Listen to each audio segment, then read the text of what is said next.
Em chị không. Lên theo không? Lên theo. Em chị không. Cái này chọn xe đi. Thì tao chọn từ vừa tỉnh thư tao. Cảm mà đầu xe rồi được nữa mà. Nó sao đơn giản này hả? Đó là mà sai đó. Đơn giản là chỉ khô đơn giản ít khô mà những khổ ăn được.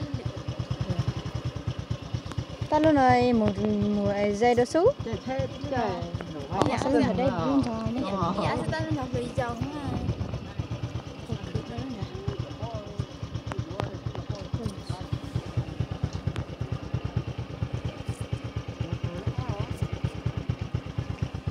Cho cả anh Dạ chú to. Của tao cho anh đen tao tao.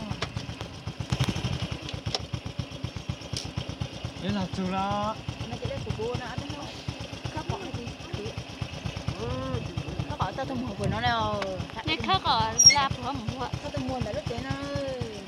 Và xia rồi và xia rồi. Thôi là giờ muốn gặp bố thì bố.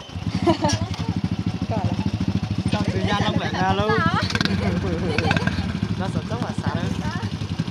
Tin gì mà bao nhiêu là cháu à? Tin gì mà nhé ta.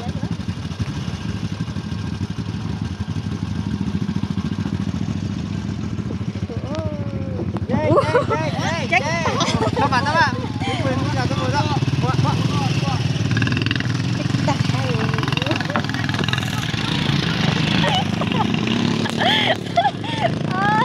Chết luôn cậu.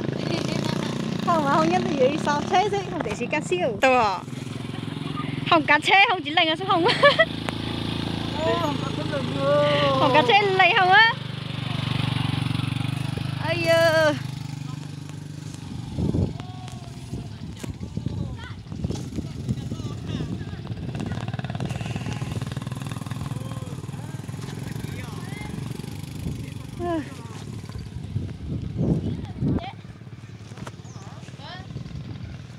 Một đây gì đó, một đây gì đó.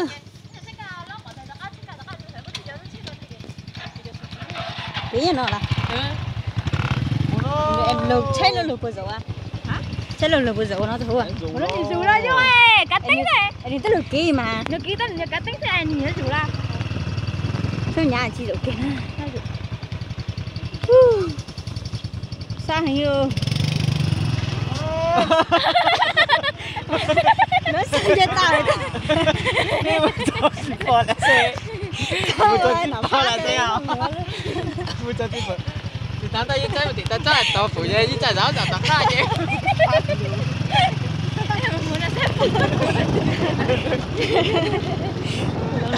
Kéo cháu.